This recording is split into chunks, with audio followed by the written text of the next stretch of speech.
So I add my tomato paste, I add my egg piece.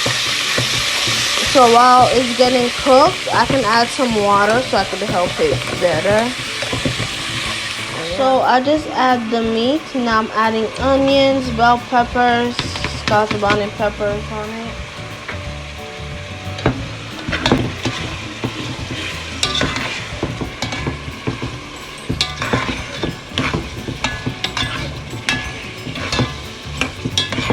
Since I already have Maggi cube, I'm adding adobo, some black pepper, some accent,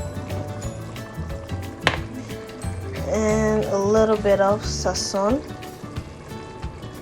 to make the sauce taste a little better. So now I'm going to mix them together in the sauce.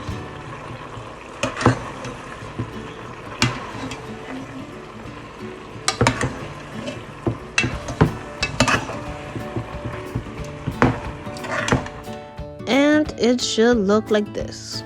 And then you eat it. Yeah, that's pretty much